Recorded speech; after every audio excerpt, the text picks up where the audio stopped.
구약 성경 818쪽 시편 23편 5절로 6절의 말씀을 다 같이 한 음성으로 봉독하시겠습니다. 주께서 내 원수의 목전에서 내게 상을 차려 주시고 기름을 내 머리에 부으셨으니 내 잔이 넘치나이다. 내 평생에 선하심과 인자하심이 반드시 나를 따르리니 내가 여호와의 집에 영원히 살리로다. 아멘. 1930년대 미국의 그 큰 이 공황이 찾아왔을 때 당시 법률가이자 무신론자였던 크레런스 대로라는 사람이 있었습니다. 그는 이 공황의 이 시기를 아주 자기의 그 주장을 펼칠 수 있는 절호의 기회라고 생각하기 때문에 연설을 할 수 있을 때마다 하나님이 살아계시다면 이 나라에 이런 공황이 올 수 없다, 이런 이야기를 반복해서 말합니다. 그러면서 정부를 비판하고 여러분들 현재의 삶을 보십시오. 만족하십니까? 이 공황 때문에 먹고 사는 것조차도 힘들지 않습니까? 이런 이 말들을 계속적으로 선포했다고 말합니다. 근데 어느 날 흑인들 앞에서 이런 이야기를 했다고 말합니다. 여러분의 그 삶에 축복하는 것을 여러분 경험하고 있습니까? 우리는 이 공황으로 인하여서 우리의 모든 것들을 다 뺏겼습니다. 그래서 이런 이 상황 가운데 우리 마음 가운데 무슨 기쁨이 있고 무슨 평안이 있어서 여호와 하나님의 살아계시다라고 말하면서 노래할 수 있겠습니까? 이렇게 이제 말을 하자 그 맨 뒤쪽에 있던 이 흑인 여성 한 분이 이렇게 말을 했답니다. 그럼에도 불구하고 나는 여호와로 인하여 하나님을 노래할 수 있습니다. 그랬더니 그 주변 사람들이 아멘으로 화답하면서 갑자기 그 모임 장소가 하나님이 살아계시다, 그분은 우리를 찬양케 하시는 분이라는 이런 그 공기로 확 전환이 됐다라고 말을 합니다. 이것은 우리의 그 삶 가운데 우리가 풍요로움을 느끼는 것이고 우리가 감사와 이 감격된 삶을 살아갈 수 있는 것은 무엇이 있기 때문이 아니라 내 영혼이 소생되고 내 영혼이 새로워질 때 이런 역사가 일어나게 되는 줄로 믿습니다. 특별히 우리의 인생 가운데 이 목자가 누구인가가 매우 중요한 거예요. 그렇기 때문에 우리가 예수 그리스도를 만나기 전에 우리의 인생의 목자는 세상 공중권세 잡은 자를 우리가 삼았던 것이죠. 그렇기 때문에 그것이 주는 이 메시지를 통해서 우리가 여기까지 정신없이 달려오는 이 세상 이 부귀영화를 누리려고 위해서 힘쓰고 애쓰는 것들을 우리가 볼 수 있게 되는 것이죠.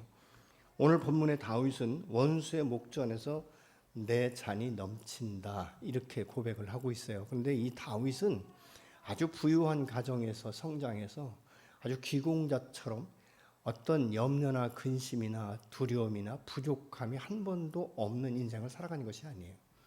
그의 인생 가운데는 그냥 탄탄대로가 펼쳐져 있기 때문에 감사하지 않을 수 없는 그런 지경에 이른 것이 아니에요. 그는 어렸을 적부터 부모로부터도 별 인정을 받지 못했고 형제들로부터도 별로 인정을 받지 못했습니다. 오죽하면 이스라엘의 초대 왕이었던 사울이 이제는 그 왕이 되면서부터 자기의 마음이 점점 높아지기 시작하고 교만하다 보니까 하나님의 말씀을 순종하는 것보다 사람의 말, 이 군중 심리에 굉장히 흔들리고 있기 때문에 여호와께서 이 사울 왕을 폐하기로 결정을 하십니다. 그리고 사무엘에게 이제 2대 왕을 세우기 위해서 이새의 집으로 여호와께서 인도하시죠. 근데 사무엘이 그 집에 갔을 때 사실은 큰아들을 보면서 마음에 감동이 왔어요. 야, 이렇게 잘생겼구나, 이 사람인가 보다. 그런데 여호와 하나님께서 아니다라고 말씀하시죠. 그래서 그곳에 줄 서 있던 모든 형제들을 다 통과하는데도 여호와께서 말씀하지 않는 거예요.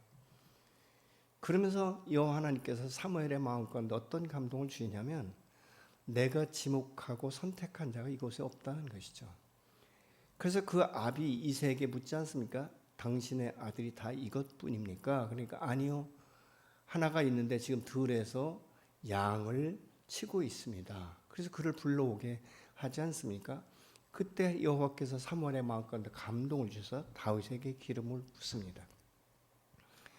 근데 이 기름 부음 받으면서부터 이제 모든 그 사람들의 인기가 이 골리앗을 죽이면서부터 다윗 왕께로 기우는 것 같은 이런 느낌이 드니까 사울이 시기하기 시작하죠.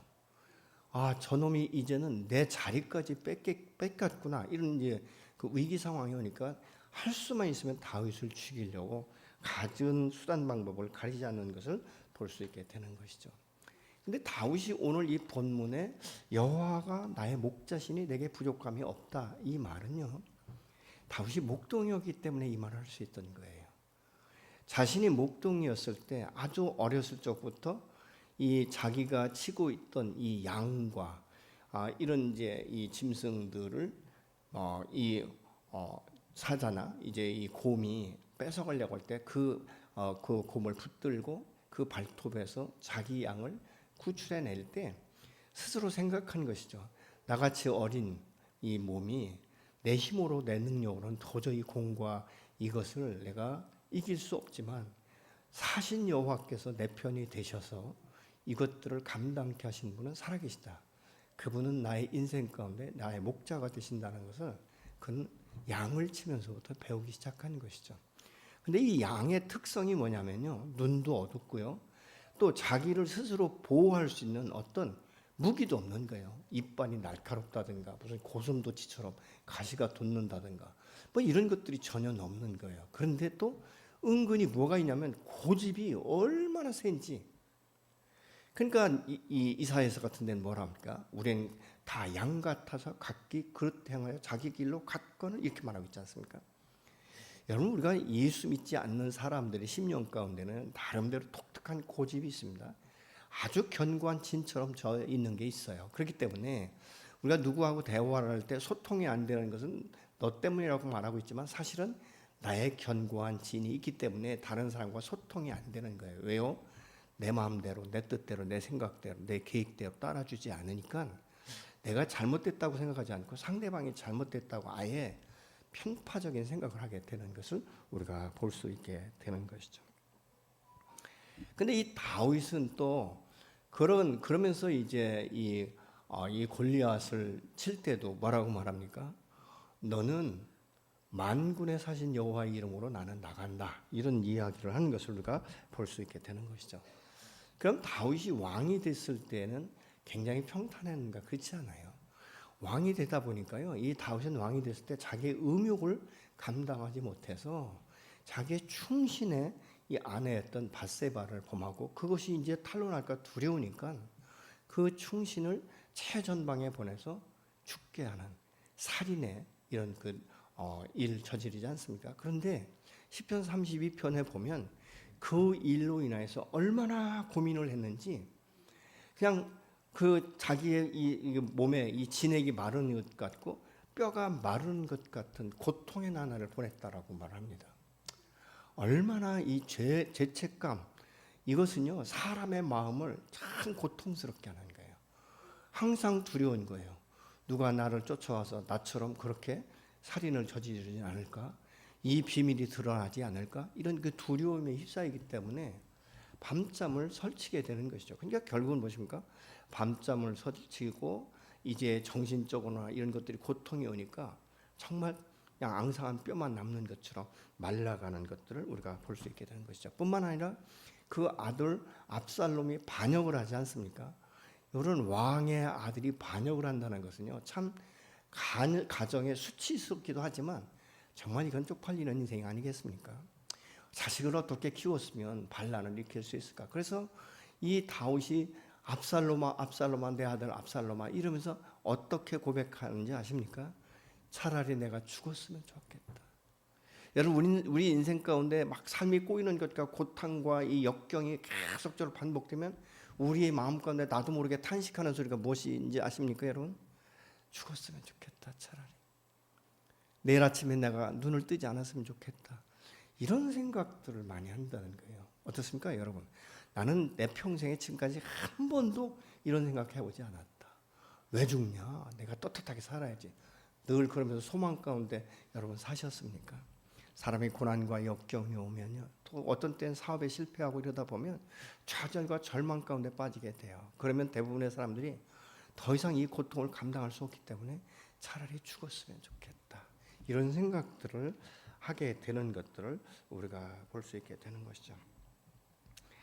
다윗은 하나님에 의해서 기름 부음 받았지만 이 기름 부음 받은 후에 자기 인생이 이 어렸을 때 차라리 목동이었을 때 편하게 살던 그 심정과는 전혀 다른 인생으로 자기가 계획하지 않았던 그 인생 가운데 빠지게 되는 것을 우리가 볼 수 있게 되는 것이죠. 그런데 성경을 통해서 다윗을 보면요, 하나님께서 철저하게 다윗을 이 풀무불에 넣듯이 그렇게 훈련을 시킵니다. 왜냐하면 여호와 하나님께서 사울을 겸손할 때 그를 세웠는데 보니까 왕이 되면서도 교만해지는 거예요. 그러니까 다윗 안에 있는 사울적인 기질을 다 뽑아내기 위해서 그런 고난과 역경, 어떻게 보면 풀무불 가운데 들어가는 이런 인생을 통해서 정금같이 나오게 하신 것이에요.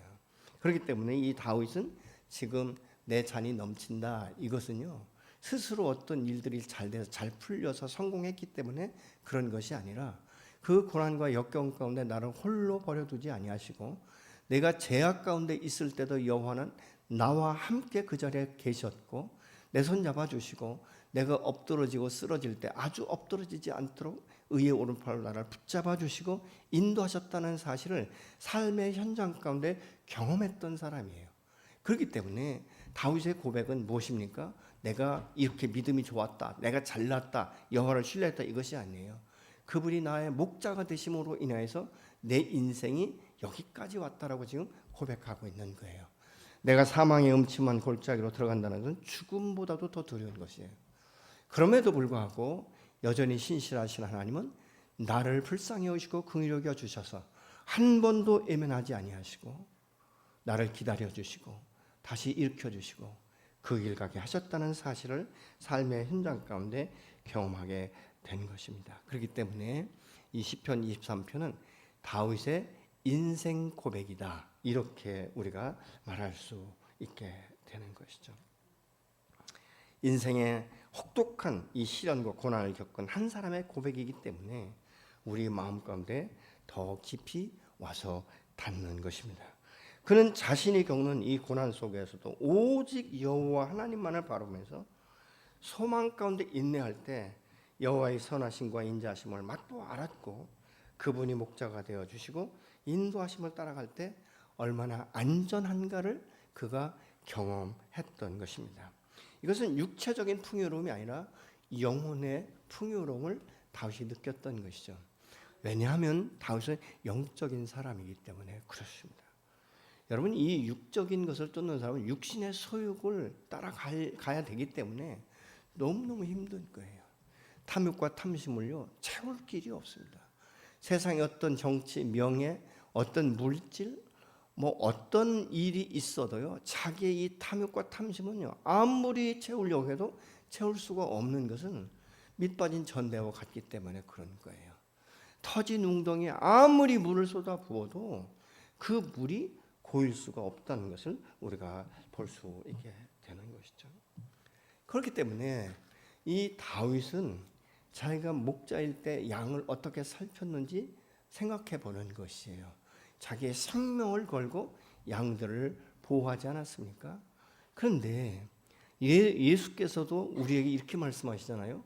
내가 이 땅 가운데 온 것은 양으로 인하여 그의 삶을 더 풍성케 하기 위함이다, 이렇게 말씀하는 것을 우리가 보게 됩니다. 그렇기 때문에 양에게는요 절대적으로 목자가 아주 필요한 것입니다. 또한 자신을 푸른 초장 쉴 만한 물가로 인도하는 이 목자에게 자신의 삶 전체를 맡겨야 되는 거예요. 여러분, 맡긴다는 건 신뢰가 없이는 맡길 수 없어요. 여러분 인생을 누가 책임져 준다면 그 사람 신뢰하지 않고는 그거 다 맡길 수 있겠습니까? 제가 과거에 이 중등부를 담당할 때 아이들에게 실내 게임을 시켰어요.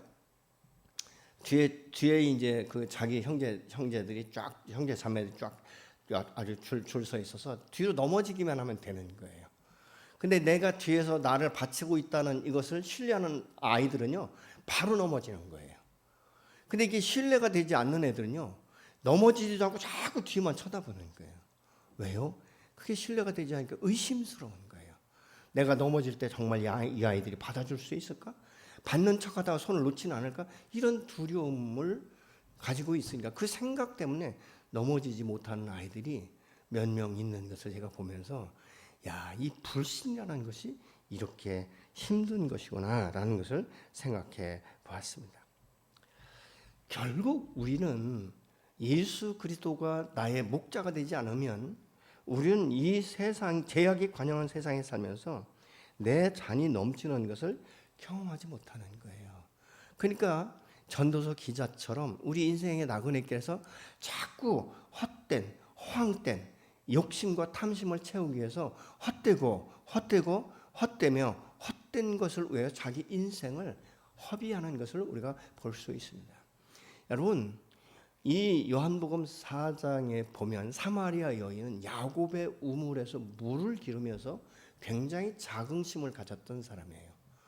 나는 다른 사람과 다르게 우리의 믿음의 조상이었던 야곱의 우물에서 물을 마신다.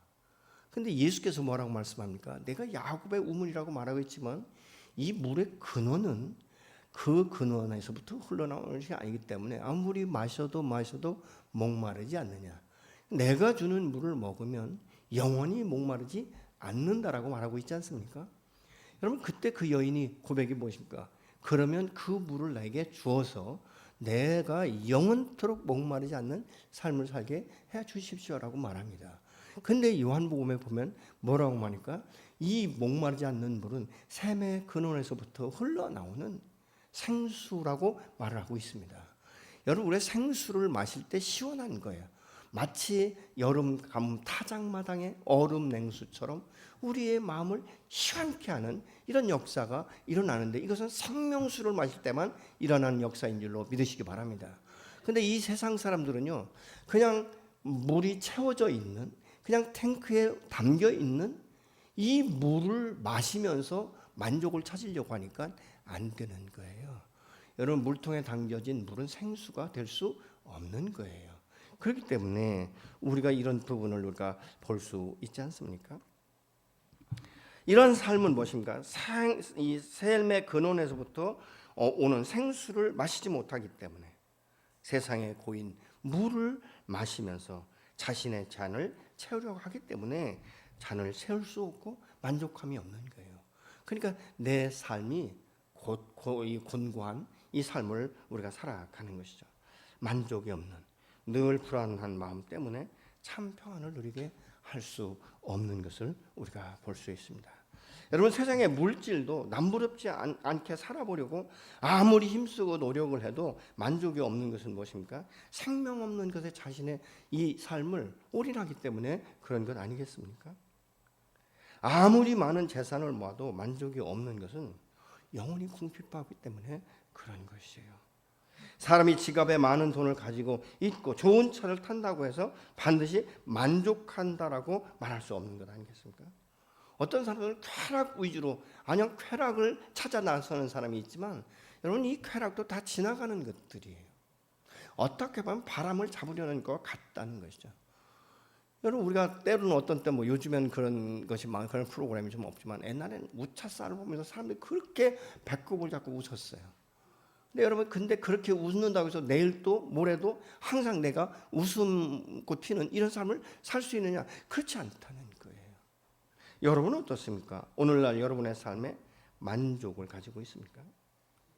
만족을 하지 못한다면 우리는 혹시 내 마음껏에 욕심이 잉태 있지 않는가 생각해 봐야 되는 것입니다.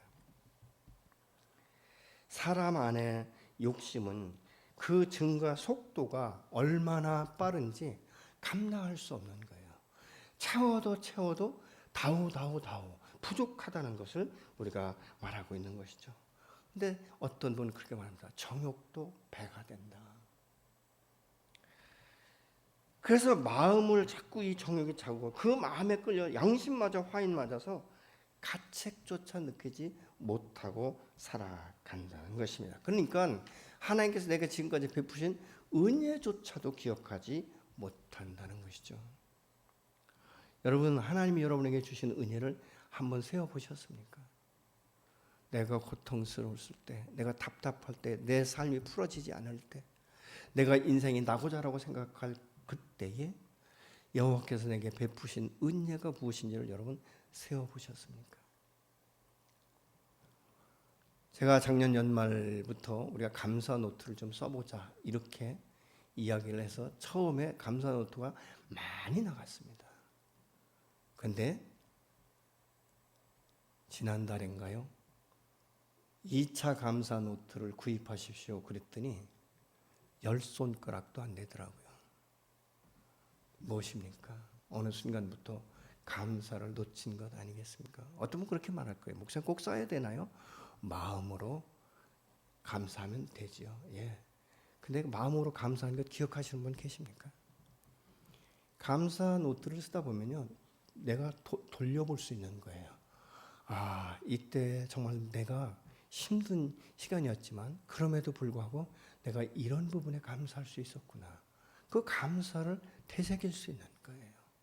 그 되새김질 할 때 어떤 에너지가 나타나는지 아십니까? 현재 이 삶도 능히 이길 수 있는, 오히려 이 난관에서도 내가 이것에 감사할 수 있는 이런 시간들을 갖게 된다는 것을 우리가 볼 수 있게 되는 것이죠.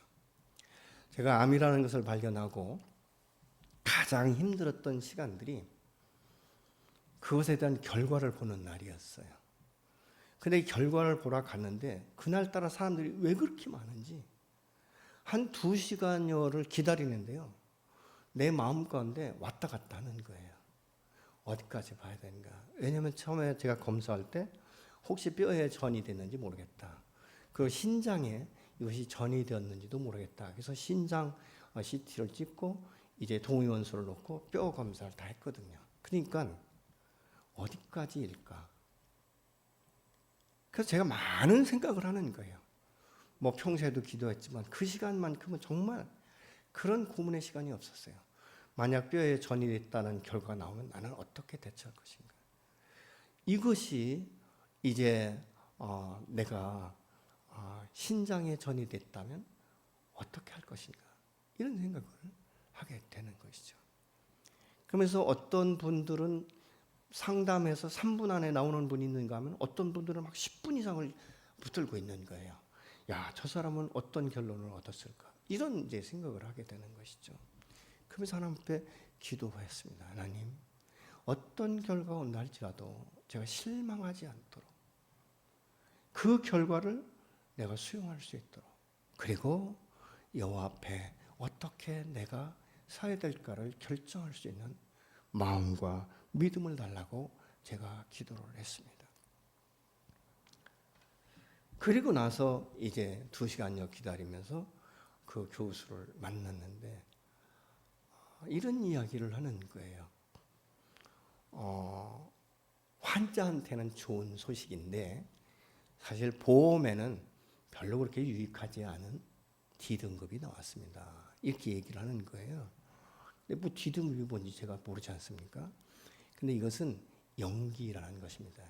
그 뿌리를 아직 내리지 않았고 다른 곳에 전이 된 것이 없다는 것이죠. 그러다 보니까 이 보험을 들었을 때 보험 진단금이 10%밖에 나오지 않는 거예요. 그러니까 이제 이게 치료도 받고 하려면 돈이 필요한데 내가 이게 보험금도 안 나오면 어떻게 치료할 것인가, 이 생각이 드는 거죠.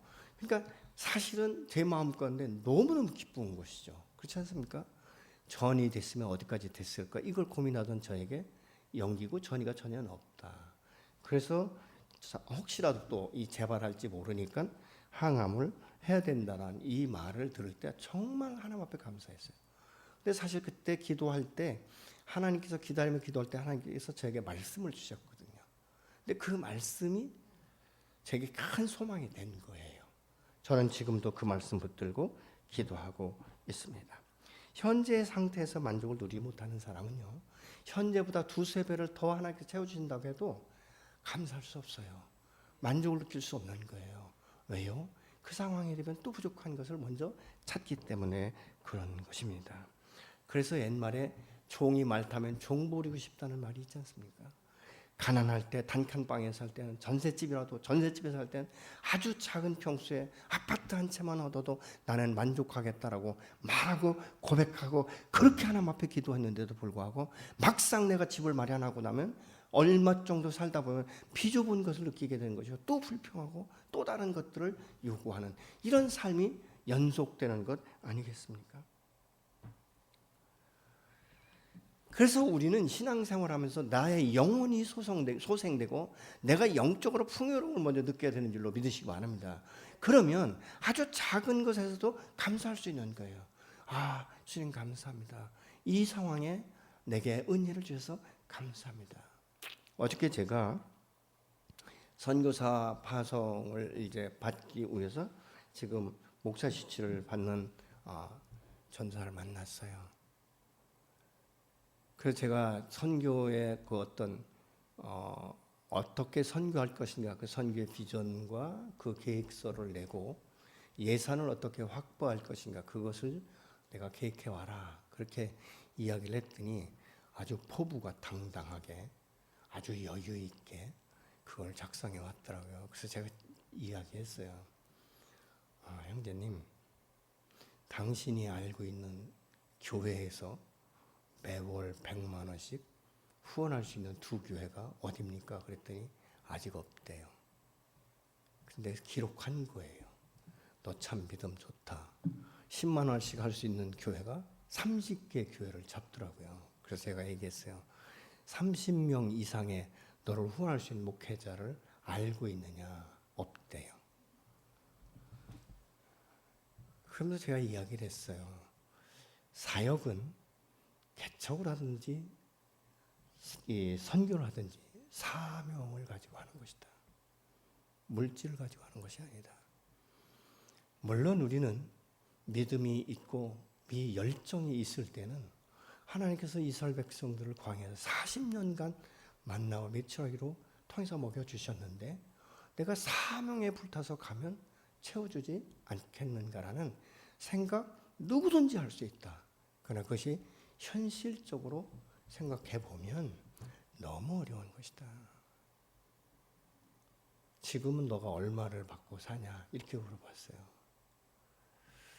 근데 이 친구가 이렇게 얘기하는 거예요. 목사님, 지금은 제가 60만 원을 가지고 세 사람이 살고 있습니다.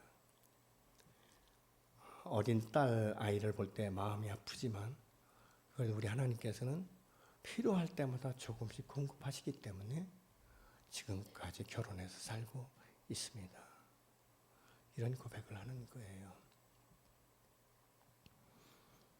참 제가 마음이 찡하더라고요. 그렇구나. 내가 지금도 여유 있는 삶을 살지 않는구나. 그럼에도 불구하고 여호와께서 공급하시는 그것을 사명으로 알고 내가 도전한다는 것은 참 좋은 일이다. 그러나 내가 충분하게 선교사로서의 사명을 감당하려면 그 나라의 언어에 어느 정도 능통해야 된다. 문화에 익숙해야 된다.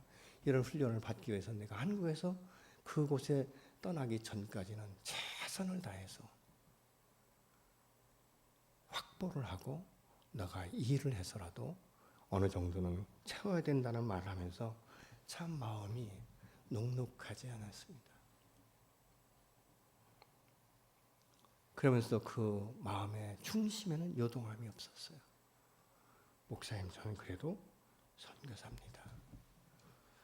얼마나 마음에 찡했는지 모릅니다. 양은 목자가 없이는 살 수 없어요. 근데 누가 목자가 되느냐? 또 양은 자기의 삶에 행복한 삶을 살기 위해서는 자신의 노력과 경험이 아니에요. 철저하게 목자를 신뢰하고 의지하고 의탁할 때에 그가 인도하는 대로, 그가 주장하는 대로 순종을 할 때 나도 모르는 사이에 푸른 초장에 누이게 하시고 쉴 만한 물가로 인도하시는 그 하나님의 손길을 우리가 경험하게 되는 줄로 믿습니다. 그렇기 때문에 나의 목자가 누구냐에 따라서 모든 운명이 좌우되게 되어 있는 것입니다. 다윗은 여호와가 자신의 목자라고 자신 있게 말을 했던 것이죠. 그가 나를 푸른 초장 쉴 만한 물가로 인도한다라고 고백을 합니다. 다윗이 어떻게 여호와께서 자신의 목자가 되신 것을 알았는가? 그는 목동으로 있을 때부터 알았다는 것이죠. 사무엘상 17장 37절을 보시겠습니다.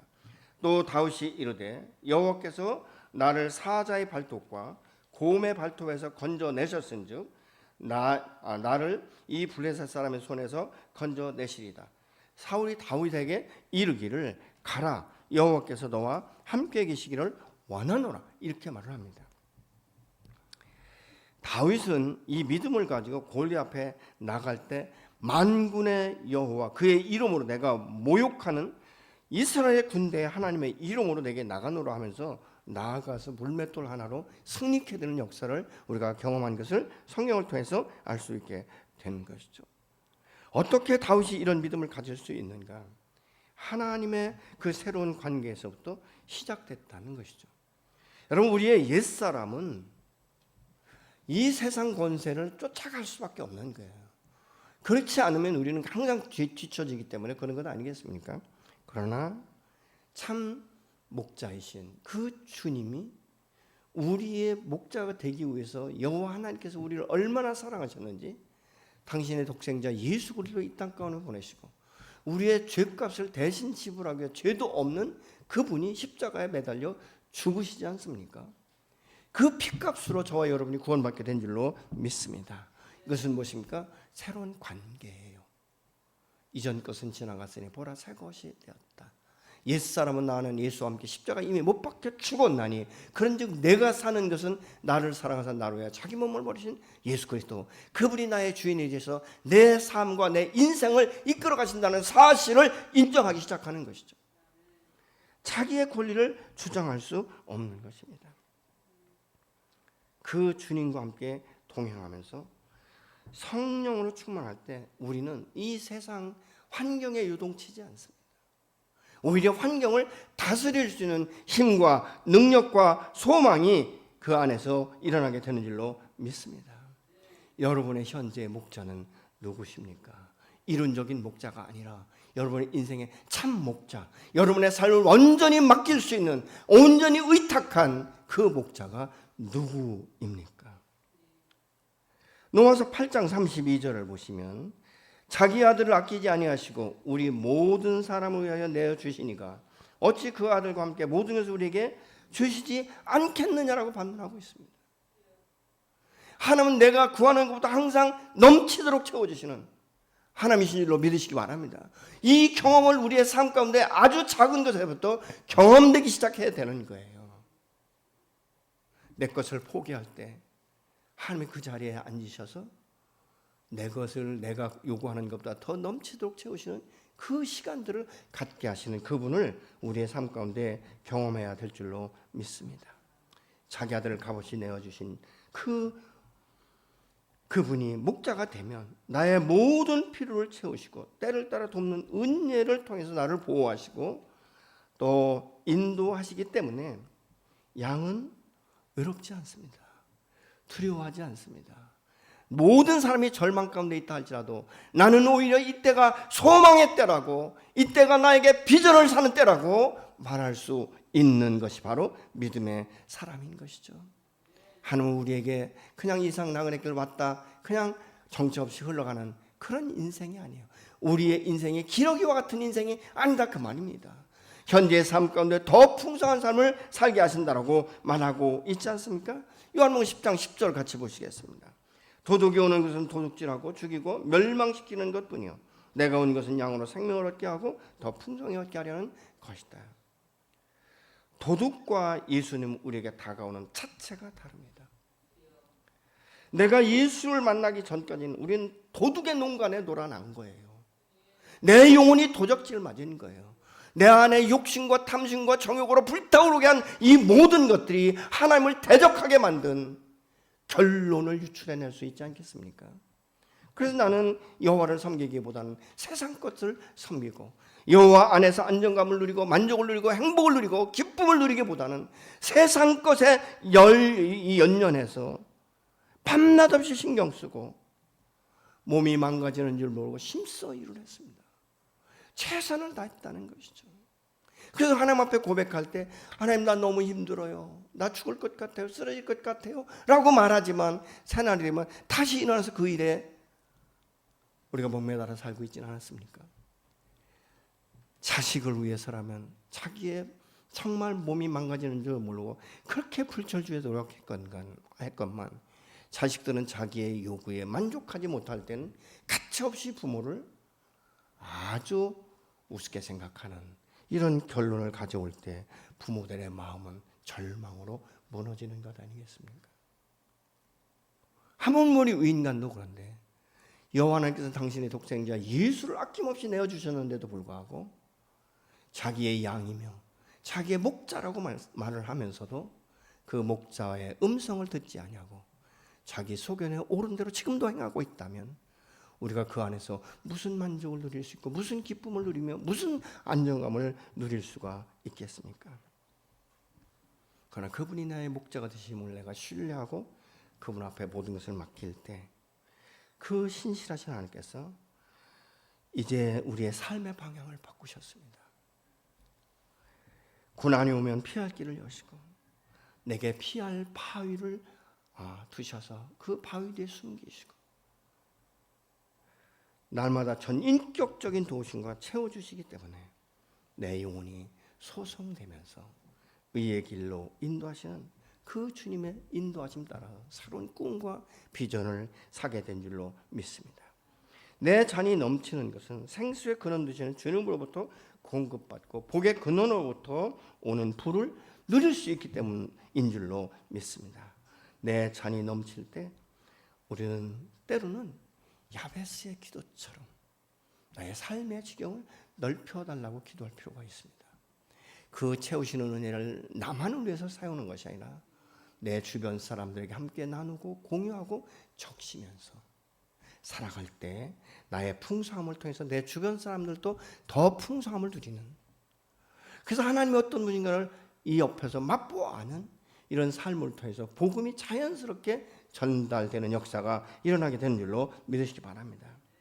우리 하나님은 날마다 구원받은 하나님의 백성을 위해서 당신의 자녀에게 베푸는 모든 능력과 열정과 생각과 감정과 힘과 재능과 물질을 총동원해서 우리를 축복하시고 그 은혜에 감사하는 사람들은 동일하게 그 모든 것들이 여호와께로부터 왔다는 것을 인정하고 그의 주인 되심을 인정하면서 신령과 진정으로 예배하는 자의 자리에 날마다 서야 되는 줄로 믿습니다.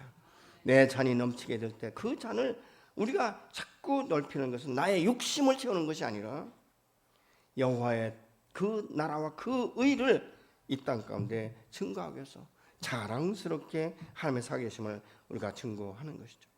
여러분의 삶 가운데 원수의 목전에서 잔이 넘치는 이 삶을 살기 원하십니까? 그렇다면 구원의 주를 영원히 모시면서 그분과 함께 동행하는 저와 여러분이 되기를 예수의 이름으로 축원합니다. 여러분, 그리스도의 삶은 마치 신학교에 뿌리를 뻗친 나무처럼 가뭄에 받는 것을 두려워할 필요가 없는 거예요. 지금까지 인도하신 하나님 내일 또 인도하실 것이고, 아니 주님이 오시는 그날까지 나를 인도하실 것이고, 나의 이 세상 나그네 길을 마친다 할지라도 내 육신이 장막에 무너지는 그 순간에 우리는 영원한 천국에 들어가서 그 소망 가운데 우리가 바라보았던 그 천국에 입성하는 그날까지 우리를 승리케 하시는 그 여호와의 손길을 삶의 현장 가운데 경험해야 될 줄로 믿습니다. 내 잔이 넘친다는 것은 무엇입니까? 행복하다는 거예요. 여러분, 주님과 함께 동행하는 것이 행복하십니까? 이 주일이나 공예배 때 교회에 나오는 것이 행복하십니까? 기쁘십니까? 우리가 행복하지 않고 기쁨이 없다면요, 우리는 자원하는 심령으로 아니라 억지 춘향으로 나오는 거예요. 안 나오면 전화할까 봐, 안 나오면 하나님 어떻게 하실까 봐. 그건 아니지 않습니까? 나는 여호와를 행복한가? 그분이 나의 목자가 되신 것에 나는 만족하는가? 여러분, 질문하실 필요가 있지 않겠습니까? 내가 어느 곤고한 지경에 있을 때도 가만히 앉아서 그분을 기억할 때, 하나님, 내가 무엇이간데 나를 이처럼 사랑하셔서 나를 핏값으로 사셨습니까? 내가 무엇이간데 하나님 나를 붙들고 계십니까? 이런 묵상을 해오셨습니까?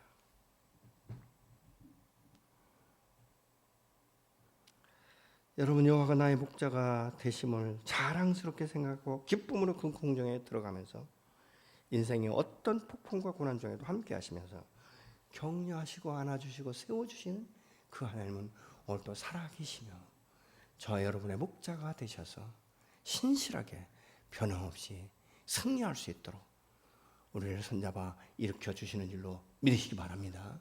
여러분 소망 가운데 절망이 됩니까? 그러면 소망이 하나님께서 말씀하실 거예요. 사랑하는 딸아, 내가 너의 형편과 처지를 잘 알아. 너 이때 절망할 것이 아니야.